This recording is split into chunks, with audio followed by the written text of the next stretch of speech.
KIKO Ellsworth, welcome to the show. Hey, brother. Thanks for having me. Yeah, man. So, Men's Evolution, you're an actor, you're also like an inspirational coach. Um, kind of tell me a little bit more about Men's Evolution.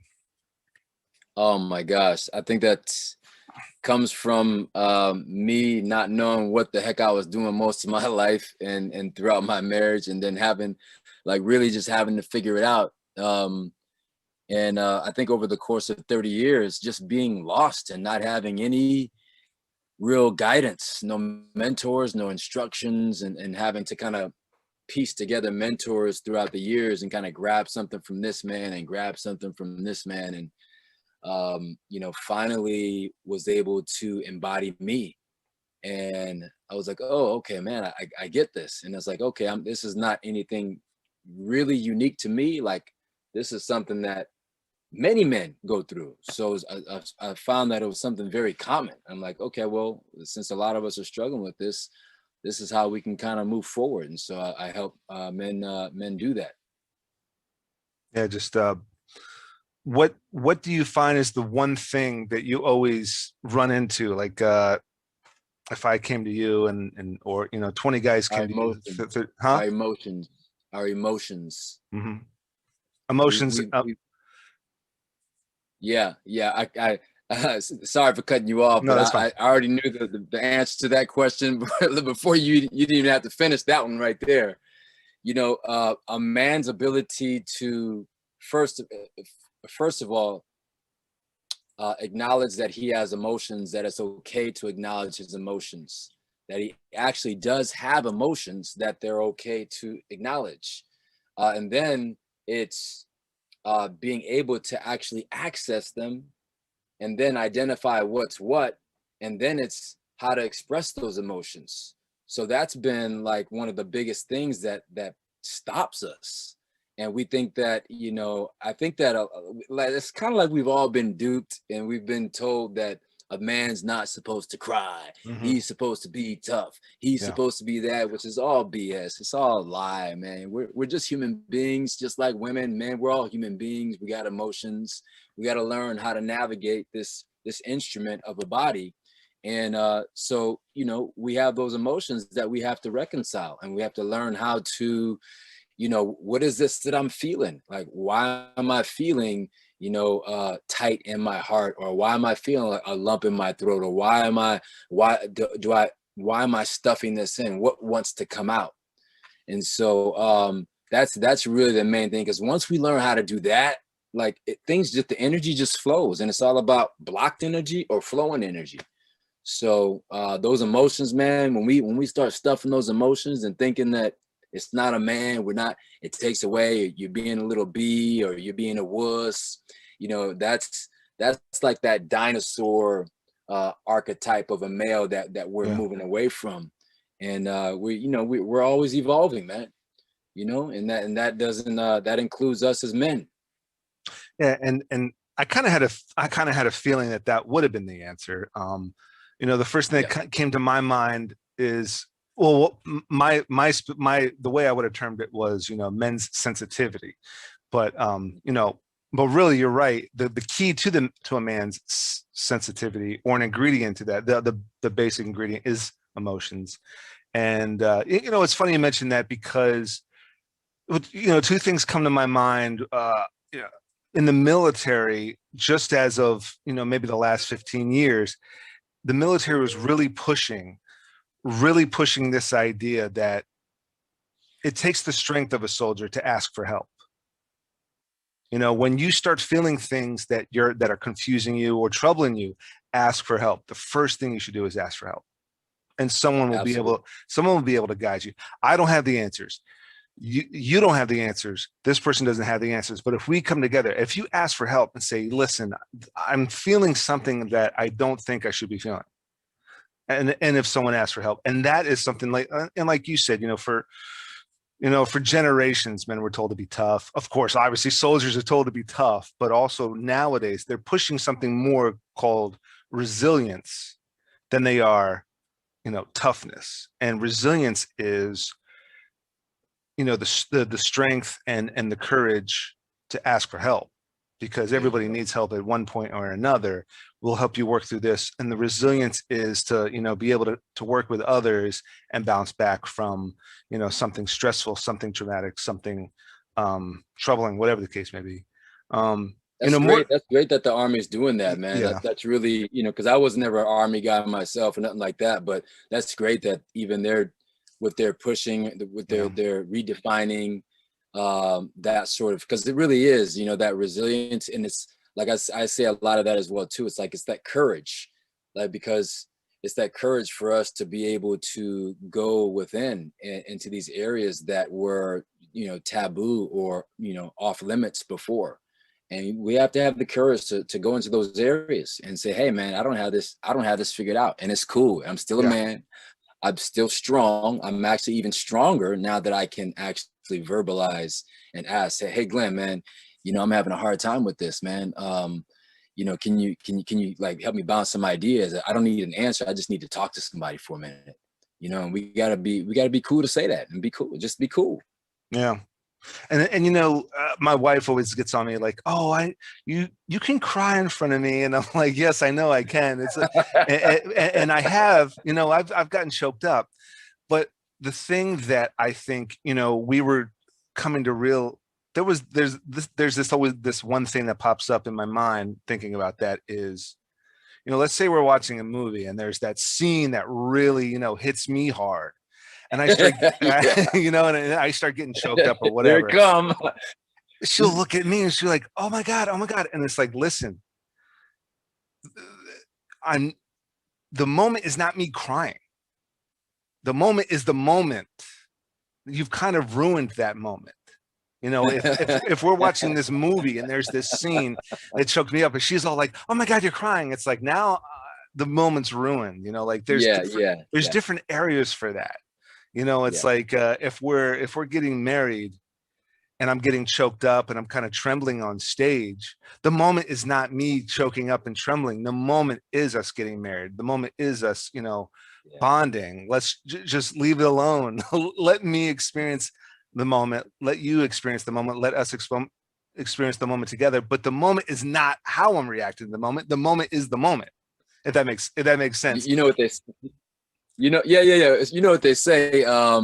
It's kind of like when a kid or somebody said, they're trying to do something and they're like, look, I finally got it. I'm actually doing it. And then they fall off as soon as they acknowledge that they're actually doing it. Like, because you just ruined the damn moment. Yeah. Just do it. Yeah, exactly. Yeah, I know exactly what you're talking about. Yeah, man. Yeah, man. So yeah, and I think it's great with this, exploration of emotions and sensitivity and levels of a man's consciousness and man's evolution, But with that being said, how would you say you've been impacted by, say, the last year? I mean, you look great, so it's not like you've been stuck, Yeah. You look fantastic. So Well, I mean, I thank you, man. This has been the last year was the best year of my life, I want to say. It was something where I got to focus and go within and it sort of ignore the outside world and work on that which was most important to me at that time. Really expressing what was inside of me and getting it out. And it was kind of, good in my experience because there was less static from the outside world and less, me being pulled to the outside world. I'm okay. I'm a solitary guy. Like I can be out there, but there's a part of me, I love being by myself, man. I love silence. I love like being out in the country and not hearing anything. Silence is so orgasmic for me. And being still, I love it. So for me, we sold our house and I live in a 32-foot trailer right now. And I just downsizing, and it was great for me just to kind of go within and focus and work on the things that I wanted to work on. And now last year was like laying a new foundation for myself. And then this year is like the next layer of like solidifying that foundation. So this year has already been the best year of my life. It's already in the first month, it's already topped, you know, all of last year. But last year was laying the foundation. So, you know, for me, you know, I know there's a lot of stuff going on in the world. There's always a lot of stuff going on in the world, man. I mean, we've been through stuff since the beginning of time, since we've been evolving. So it's just like, it's all good. We can handle anything. We're humans. We can handle anything. Yeah. You know what I'm saying? We will evolve, we adapt, we overcome. That's what we do, you know? And, you know, so, you know, yeah, I just been in a great place myself, you know, and for the most part, you know, 90%, you know, I focus on what I need to do and block everything else out, make sure I'm coming from a good place in my heart. And, you know, 10%, 5%, I pay attention to the world to kind of stay in touch. So I don't, not in a cave. And that's been a good balance for me, you know, because I think that we have to really protect our minds. We have to really do a bang up job protecting our minds, because if we can protect our minds, then, you know, our spirit and our body can be healthy. But we have to protect our mind and keep that mind sharp and focused. And so I just continue to work on that. And it's just like, I'm not perfect with that, but I know, like, at least I'm in the right direction. And, you know, I need help, and I know I'm getting sharper, and there's a long path that I'm going on, but you know, it feels good to me, and I'm healthy, and I'm happy, and, you know, my relationships are getting much better. So, like, man, I'm good, man. Fantastic. Yeah. And I agree with that. You know, where for me, it was years and years of, you know, practicing at skill sets and honing your craft and, you know, with acting, with filmmaking, with writing, with editing. And for quite some time, I was very solitary. I was a bachelor. I was you know, a bachelor until I was like 36, 37. And I was just working on gigs and networking, acting, you know, crew work and all that stuff, and just building that basis and working, you know, double time, triple time, quadruple time on this, that, and the other. And, you know, finally I found myself, you know, I'm not rich. I'm not like overly rich and famous, you know, I'm not on billboards or anything like that, but I found myself at a level of professionalism within, you know, acting, and within crew work, within film and TV production and acting. I found myself at a level where I was professional.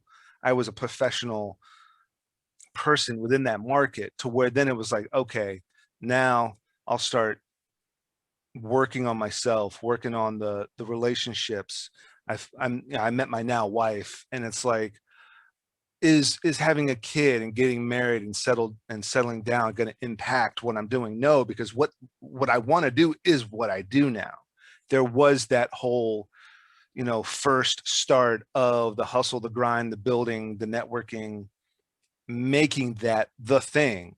Because, as you know, a lot of actors, a lot of filmmakers, they might have that fallback, and then right away out the gate, you know, they get married, they have kids, they got to go get that secure job. They got to fall back and get that's something that's secure, that real estate job, that car dealership, the banking job, the bartending, what have you. But for me, it was like, I worked at such a level to where now that is the thing. The fallback is, this is the only thing. You know, this Yeah. is the profession, this is the career. And now there's no negative impact. Everybody said, oh man, once you get married and have kids, you're going to settle down, you're going to lose the fire. But it's just been like this constant energy. It's just like, it's almost like a norm. In other words, like, just like carpenters, that's the norm. Plumbers, that's the norm. Hey, listen, filmmaking, acting, you know, this is the norm to an extent. You know, it is. I mean, I think that, you know, before, you know, doing something like this was sort of like a shot, a long shot. Now this is, you know, something like this, it's the guaranteed shot.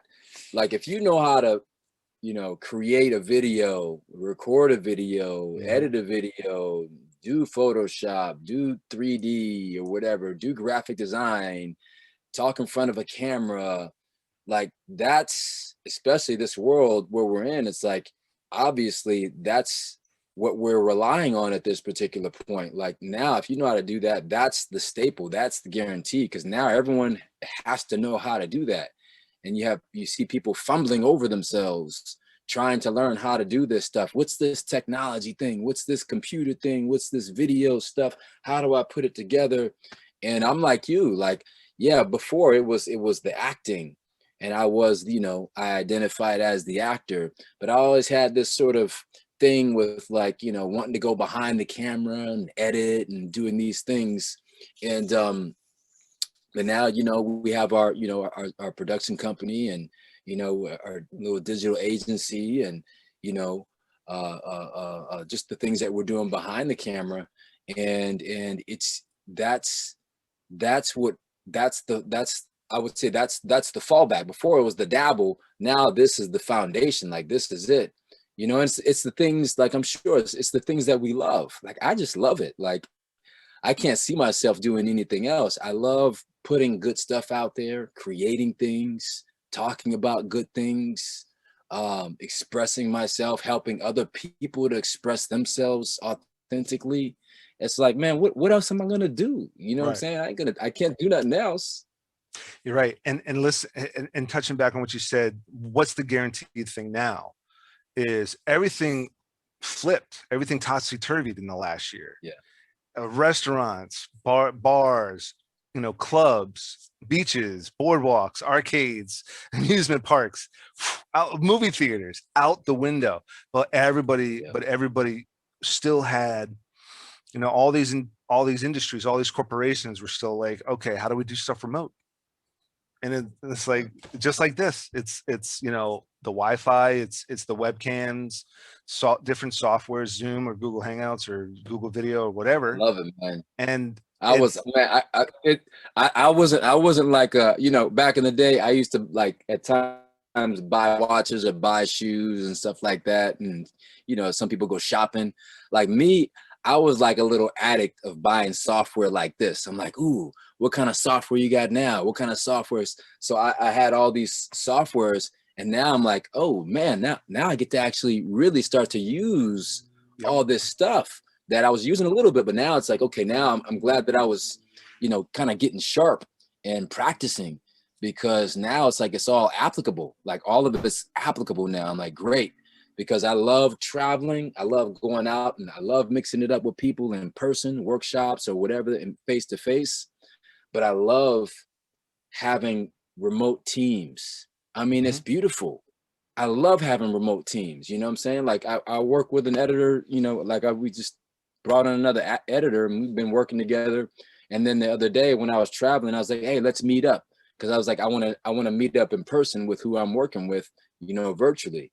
And so it's good to have like that hybrid of both of those things, you know, the power of both of these worlds. Like, I love being in person. I mean, look, you and me, we grew up in like the real world, you know, going outside, playing, coming back before the street lights come on, right? Right. Before they come on.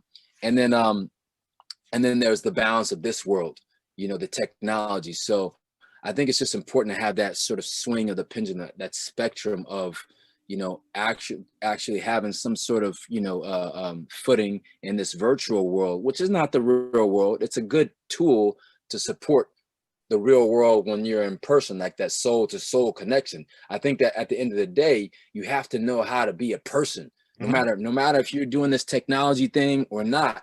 At the end of the day, it's about being a real person. Because it's cool, the social media and stuff like that. But sometimes I look on these little things, I'm like, yeah, but like she's kind of pretty, and then she looks pretty, but I can tell that's just the outside. Right. It's not real. Right. Like, you know, I can like see through all that and be like, okay, I can tell, like, from my gauge, if somebody's happy or not. Like, that's my gaze. I'm like, you know, is somebody happy? Am I, and I can feel their energy or not, you know? So that's just how I roll, man. And that's in person. It's got to be in person. Well, either or. Oh, okay. Either or. I mean, I could talk with somebody on. I love doing both. Like, I can feel you through this, you know, through this Zoom thing that we're doing here, right? You know what I'm saying? We're doing the technology, but at the end of the day, it's you and me connecting. Right. You know what I'm saying? It's you and me. Sometimes there's a connection with some people, sometimes there's not. But I think that I think that, you know, technology. A great mentor of mine said, you know, KIKO, it's divinity before humanity. And I kind of transposed to this. And I'm like, you know what? It's spirituality before technology. You know what I'm saying? So you and me as a spirit, that's more important, and us connecting, the technology supports that connection. Mhm. It's not the other way around. Right. And sometimes a lot of people get confused because we're on this all the time and we acting like it's technology before connection, before spirituality. But no, it's you and me before anything else, man. Yeah. And you know, going taking taking that mindset and putting it to content, people are going to look at the fact that there hasn't, this whole last year has been remote, but it's the same content, it's the same subject matter being discussed, if not better. It's better ideas, it's newer ideas, or it's just the same ideas, whether it's remote, through Zoom, through podcasts, through virtual recordings, or whether everybody gathers together at a conference center, everybody gathers together on set, everybody's together in the studio, whether they're discussing the same content there as opposed to they would be discussing it here virtually. The most important thing, like you said, like the spirit, it's the spirituality first, and then it's whatever environment or tech supports that. It's the content, it's the sharing of ideas, it's the subject matter.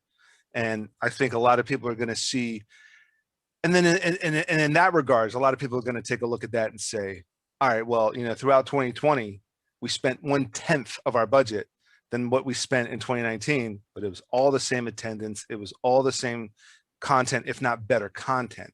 People, it was the same amount of attendance online.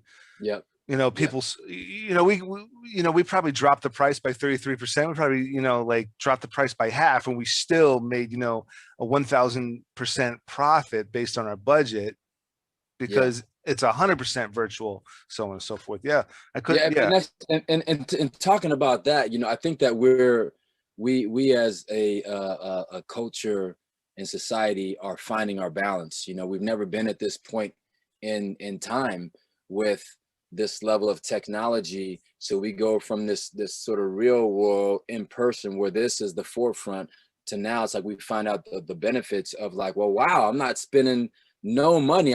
My overhead dropped, you know, 3,000%, and now I'm profiting and so that's great. At the same time, that's not the priority. That's a great benefit, but there's also a balance, you know, because it's important to meet in person. Of course. It's important to see people. It's important to have hugs. It's important to, you know, you can survive the rest of your life virtual. Do you want to do that? No. Do you want to just order all your food from Amazon? Right. And have it all delivered? I mean, Amazon's great. Don't get me wrong. I order from them all the time. Sometimes eBay and stuff like that stuff too, right? But like, do you just never want to go out and go to the store and like actually walk and like get a bag? Do you ever want to? So it's kind of like picking and choosing, you know, I think in finding the balance, at least what I'm finding, like, how much do I do virtual? And then like, you know, what do I want to strategic, what type of events may I want to have? So we get to actually have that in person. Like I'm going to this, like I told you, like after this, I'm hitting the road and traveling and going to a ceremony. Like I can't do that virtually. Ain't no way. There's no way. I would never want to. And you can't. You literally just need those souls in the same room. You need that energy in that room, that collective energy. Absolutely. This doesn't do it.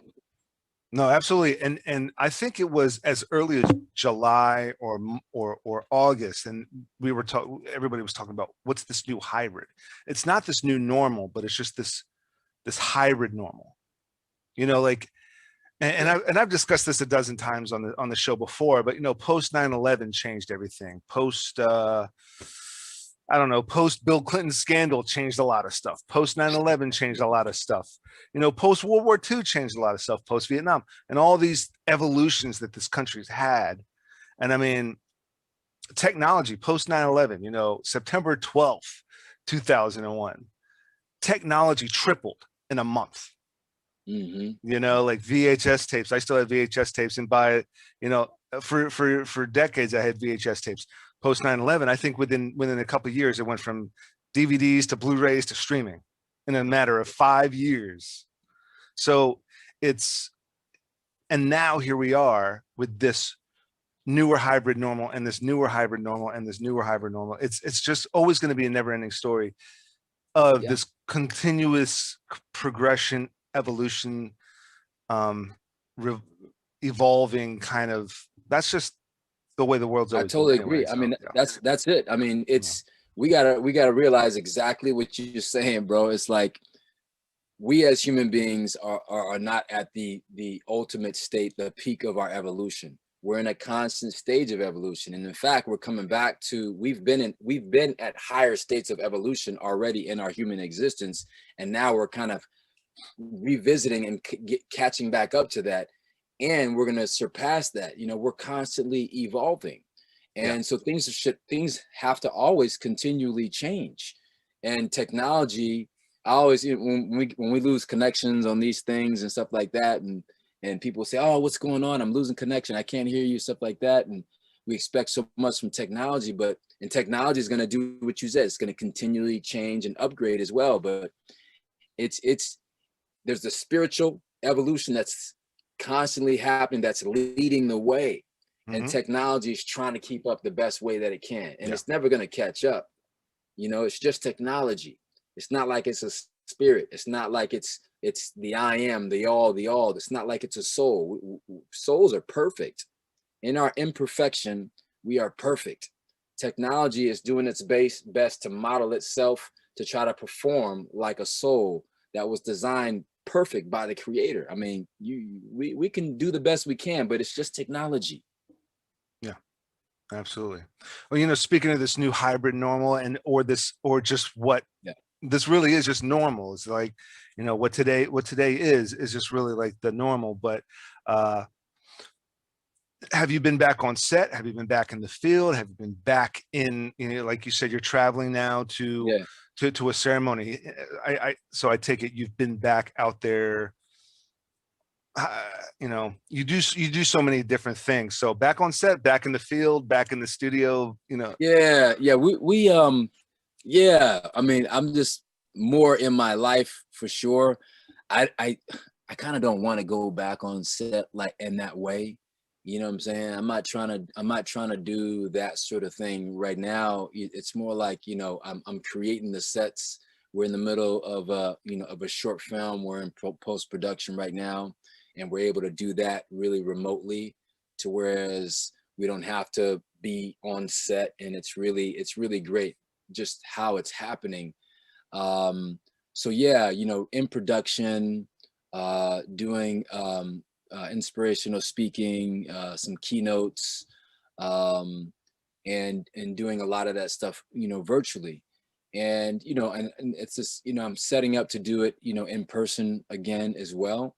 But right now, it's like, you know, right now I've been growing my particular roots in stabilizing the virtual part, like really getting an understanding of the virtual part and the virtual teams and the project management software and the flow, and helping others that have these positive messages and things like that, helping them to actually get their messages out there. So, you know, it's you know, it's been a nice little process of just building little teams here. So we got the little production team over here, we got the little marketing team over here, we have my personal assistant team over here, and just learning how to actually get this all flowing. So just stabilizing this sort of remote environment is where I'm at right now. And you know, I'm always going to do the in-person stuff, but I think that, you know, this year will be stabilizing doing this, and maybe next year we'll get to like the in-person stuff, start doing a little more hybrid, creating some balance Yeah. in that way.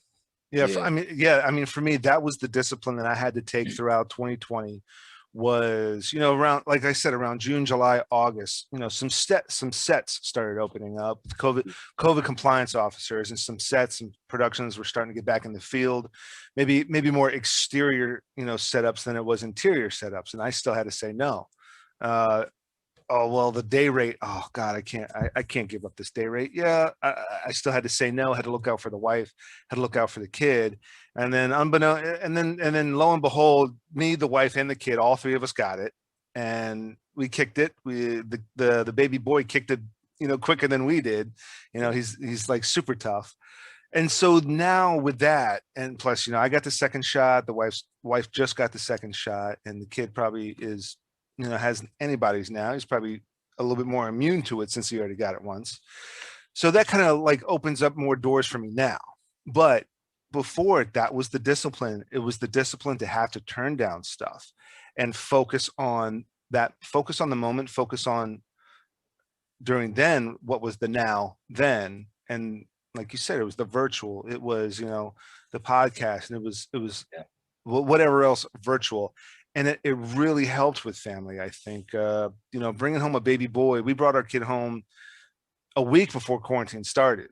So we were just 24/7 hands on, you know, like some like seriously, like, you know, million-year-old families, you know, back in the dawn of time when that's how they raised it. It was just them 24/7. So it was really Your unique. your boy's a year and a half. Well, it's a About year now. a year now. Yeah, he just turned a year. Yeah, Congratulations. thank you, thank you. Yeah. And but it was, you know, it was quite the unique summer where it was just 24/7 hands on. I would be working gigs, or I would do I would have guests on the show, and then the second I hit, you know, we say our goodbyes, I hit the red button, and then it's just like boom, right there. The family like, hey, what's hey, you want to go for a walk? It's not stuck in traffic in that car for Yeah. another hour. I'm stuck in traffic, babe. Oh, send me your ways so I can track it. It wasn't that. Yeah, It was like, yeah. it was just right here. I remember you know. I remember when I was doing these, it would be like, you know, before, like my daughter, I'm like, okay, don't, you know, come in the room. And now half the time I'm like, hey, look, my daughter, I'm like, hey, come on over here. Like, this is my daughter. I'm like bringing my daughter on the show with That's me. part of it. And, you know, last year I wouldn't do that at all. But now it's like the vibe has totally changed. And I think that we're all, you know, just I think that balance is happening much better, that hybrid of, you know, sort of that real world, and everyone understands, and it's great because everyone's in the same sort of position for the most part. You know, everyone is you know, everyone has a family, and everyone realizes that, hey, you know, this people are at home, and it's actually pretty cool us getting to see each other from our more intimate setting, as opposed to you all, you know, us always seeing each other put up and the makeup on and all like put together so well. And it's like, well, yeah, that looks great. It's, you know, mostly fake, but it's pretty. Yeah. But now, you know, well, no, that's that fool's house. That's his kid right there. That's real. Yeah. And it's really nice, actually. You know, Yeah. people, we're all starting to take down our masks much more, and so we're becoming much more real and authentic and natural. It's nice, man. It's beautiful. Yeah. And you know, a lot of those moments, a lot of those mishaps are, like you said, are much more accepted now. Even in, like, I've worked so many of these remote industrial gigs, these remote seminars with keynote speakers of huge industrial corporate entities, and they're at home and their dogs start losing it. Somebody rang the doorbell, their dogs start losing it, and they're like, oh, hold on, and they put themselves on mute, and they're like, dog, and you could probably tell they're yelling at the dogs, and they put themselves on mute, you know. Hey, and it's accepted and it's fine. I mean, these are like billion-dollar corporation seminar, webinar, whatever's, and it's like, that's just the way it is, and it's accepted, and it's much more of an organic, honest, realistic experience with all these people. And then they go right back into talking about tax breaks, or, you know, lymph nodes, whatever the case may be. You know, I mean, it's nice. I mean, isn't it nice though, man? Yeah. Isn't it nice? It's so cool. You know, I had a hard, as a young boy, as a teenager, as a man growing up, I had such a hard time just figuring out what was me, and just trying to be myself, and then getting into entertainment, right? And then, like, you know, being told or whatever that you're something else, or being projected that you're something else, and thinking that you're more important than you are, but at the same time not even having an idea of how important you really are, and the real, you know, scope of things, like in this world, you know. And it's just nice. It's nice having that sort of it's like it's easier to be oneself, and it's really nice. It's really nice, you know, because you know, it's a way where we just don't have to put up a mask, man. It's really beautiful. Yeah. And plus, yeah, this is a great opportunity for us to connect, and we don't have to wear the mask, and we don't have to sit or stand, Unintended. The you know, masks, you- all the masks. right. Exactly. Yeah, yeah, yeah. Yeah. So you kind of touched upon this a little bit, but what's you know, with some of your with some of the stuff you have going on now, but what's next on the agenda? What's the next set of plans? What's the next set of goals? What's next on the agenda for, say, 6 months to a year from now? Yeah, so I really operate like in 3 month chunks because things change Yeah. so much. Oh yeah. They change so much. So I have what I think may be like the end of the year. Um and but I can really only quantify and really, you know, target in those 3 month chunks. So for this year and what's coming up for me is um the public speaking, and really doing a lot more of the public speaking, because that leads to everything else. With the public speaking and really refining, like I speak on a few different subjects with regards to the men's evolution and us in our emotions. I speak on my marriage. I have a keynote like where I speak on my marriage and how I completely didn't know what I was doing. I didn't know how to show up as a man. I messed up this. I destroyed a relationship here. I hurt my wife over here. Like just like made a total mess. And I learned a lot, and I cleaned it all up. And I'm beyond more than best friends with my former wife. We moved out of the house, helped her move out of our house and into her boyfriend's house. And then a little after that, helped her move out of his house and into her own place. And I'm like, I'm thrilled to be able to be of service and to help her, you know, because at the end of the day, she's my sister. No matter how, like, we have, you know, one of the things I love just like talking about is like we have this relationship, men and women, and part of it's romance, but at the end of the day, underneath that, it's got nothing to do with romance. And the love is, if we can see it clearly, it's so pure, it's so powerful, it's so agape, brother sister love. And if we can get to that, to seeing that, we can really have a beautiful relationship. So there's, you know, I have a keynote where I really talk about that, because there's so many marriages and divorces. Like we had a completion ceremony instead of divorce,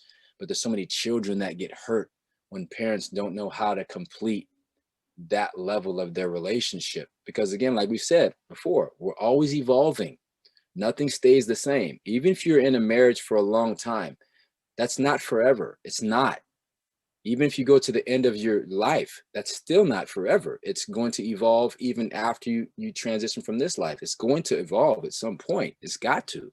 That's the only thing that's really consistent, is that life evolves. So that's a huge thing that really, like the inspirational speaking, and then there's the coaching as well too. So between the production, the inspirational speaking, and the developing the men's coaching program for this year, that's really the trajectory. And so I kind of bounce between those three things. Right now, we're finishing up this short film, this short inspirational film for organization for one of their conferences. I'm speaking in a keynote there. So yeah, man, I gotta keep it like, you know, moving and different things. I'm sure we're a lot of the same. Like you put a lot of different hats on, and sometimes you're doing this, sometimes you're doing that. So, you know, I never knew, like with acting, it's fulfilling in one way, but when you're a producer, director, and demanding all these different parts of your brain to use all these, it's much more fulfilling to be able to create and then be in front of the camera and then work with different people and then help someone else, then speak. It's just phenomenal, bro. So I hope that answers a little bit of your question, man. I know I'm Yeah. all over the place No, sometimes. that's great. What I will say though, I'll disagree. I am at that point where I needed to wear less hats. Oh yeah. At the end of the day, the most important thing, if you're an actor, you're a director, you're a writer, you're an editor, all these egos on set, that's not the goal. The goal is the film, or the TV episode, or the series in general. what is the most important thing is the film. So before, I mean, I've worked with so many people, directors. I've done a lot of ADing, and I've worked with a number of directors So you're the big mouth. I have been. And I've worked with a couple of directors that want to just run everything. I mean, they want to like shoot it, and they want to like choreograph the whole fight, and they want to like, they got to micromanage every little setting of the prop. And I'm like, bro, you got to step back. You're going to have an aneurysm. Yeah. The most, at the end of the year, we're going to have to sacrifice this shot. We're going to have to sacrifice, you know, a little bit of this scene to make our whole day, because you spend if you spend hours on this, just this one shot, we're not going to make our day. We're not going to have everything in the can. And the most important thing is the film that is seen on the screen. If you don't have a finished film, you don't have a film at all. So I mean, I just had this conversation with somebody else where we were talking about some directors, and the couple of films are still not done because the director said, oh, I'll have it done in a week or two, because they wrote it, they directed it, they co-produced it, and they're editing it themselves. And it's like, you need to go find an editor. Even if you get a free editor from college and it's not like professionally edited, it'll be done. We need to have something finished. And so this guy was telling me like, well, you know, you know, we got a couple of scripts and we can get together a budget. And I'm like, let me tell you one thing right now. I have some scripts already written. I can direct other people's scripts. I can direct my scripts. I don't even want to edit. I don't want to touch a camera. I've done my time. Yep. Shooting and directing, writing, directing, producing, shooting, and editing. I've done my time doing all that. Sound. You know, like, so as you kind of progress and as you kind of promote yourself in another way, it's like, listen, write and direct. Sure, I'll take the script, I'll mark up the script how I kind of want to see the cut to be done, here to the editor whose entire universe is engulfed in editing. That's his role on this. That's his role on this film. 10 years from now, that editor might end up being a director. Please, by all means. But who's number one focus, you know, and the sound and the shooting and the lighting and the colors and the props and the sets and the wardrobe. Of course, I'll put in my notes as the director. Here's what I want. Here's what I want to see. Here's what I want it to look like. Have at it. I'm not going to be micromanaging. Those days are over. You know. I think it's great. I mean, what you bring up a very powerful point, really, and it's sort of like the hero's journey. You know, if you think of like what you're talking about, like as the hero's journey, you know, we may go from like one role, and then we may learn all of these roles, right? And then like the arc, we're learning all of these roles, but then at some point we have to like come to like a resolution, which is because there's so much value in knowing these roles, because you've actually paid your dues, and because we've paid our dues in these roles, you actually know how those roles are supposed to be, and you actually know how to speak to the editor. He knows that you know how to edit. So there's an accountability, there's a respect, and you actually know his job, even though that you know that he's better than you because that's what he specializes in. I love being able to know where people are at so I can actually touch base with them, because I love being able to manage team. I think at the end of the day, I love being able to lead and manage teams. That's where I like, you know, pull back. And obviously I can't be on the team and manage the team. We can't do that at the same time. So but there was a point where I was doing, you know, like you were doing all the hats, where I was editing everything and where I was doing this and doing this. But now, you know, it's like, no, I know that I need a writer, and this, you know, which editor is going to get this particular project? Oh, this one's a good fit for this one. And where do I, you know, dip in on this particular project? Which my role? So, but yeah, but we had to go through that paying the dues. We had to do it at some point where we were doing everything. It was like, okay, don't want to do everything, right, but I learned it. Now let me give it. Now I can authentically really hand it over to someone else and actually know what's going on. And that's an opportunity to give to somebody to even learn, you know, and I've found myself in situations where I did not have a budget. I did not have a budget to, you know, pay, $1 million actors. I didn't have a budget to pay, $100,000 editors and cinematographers. So I would bring in a team and be like, here's an opportunity for you to be creative as well. Let's build a team. I'm not going to be Mr. Umbrella because number one, there's no money. So I want people to feel like they're having a creative outlet and a creative contribution to this project. And it's also a bit of a gamble too. I'm almost like kind of addicted to just seeing, like, you flip a coin and it's like, I'm either going to go left or I'm going to go right. And it's that whole Wyatt Earp kind of mentality. I remember seeing Tombstone with Kurt Russell. And one of my favorites, man. Kurt Russell, Sam Elliott, Bill Paxton, Val Kilmer. And Kurt Russell just decided to go into that saloon that had a bad rap. Yep. And they were like, what is he doing? It's like, that's him. There he goes again. And so he just looks around and is like, I'm gonna go walk that way. I did it. A couple of trips to Vegas, a couple of trips to Atlantic City, and it was like, look, I went left yesterday. Let's go this way. And just get into something, hopefully nothing dangerous or illegal, but, get into something, have an adventure. And so, a number of times I've had actors on different series, different web series of mine, different shows of mine. And I'm like, this is an opportunity for you to be creative. You do it, have fun with it, because I might be wearing enough hats to where it's like, okay, I can direct you only so much, but because we're so low budget, or because this is kind of an experiment, here's an opportunity. Here's an opportunity for you to just kind of create the character out. Or, hey man, if you want to go handheld, go handheld. Let the cinematographer, let the camera op be creative, let the editor be creative. Yeah. Things like that. So that's beautiful, man. But and then back to you were saying 3-month chunks. I kind of like that kind of mentality, and I'm always looking at different ways of scheduling. But 3-month chunks, that sounds seasonal to me. It's like, for you, you're mostly right now you're doing a lot of mentorship and speaking, and the men's evolution for this 3-month chunk. And it's almost like, well, it's spring coming up, and it's almost like you have like these seasonal kind of blocks. Yeah. And it's like, since spring's coming up, I mean, bruh. Yeah. I mean, I think we, at least the type of person that I am, I changed so much. I expect myself to be a different person next month than I was this month, right? 3 months than I was right now. And so I expect to be more refined and more sharp and more centered. I expect that. So, but I do the best that I can to project my path, but I'm not attached to it. So I have my year goal where I think that I want to be at the end of the year.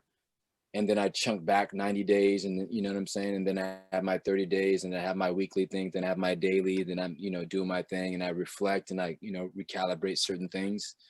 And, but it changes. And the universe, I need to live space for the universe to surprise me, and also to give me gifts, and to also, I'm always listening.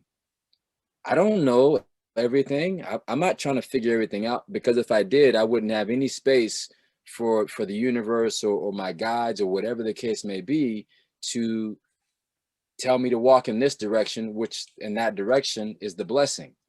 I gotta like be available and be able to listen to what's available out there, and just kind of wait and just chill. And sometimes that happens in a day. Sometimes that's like, oh no, you just need to chill and not push so hard today.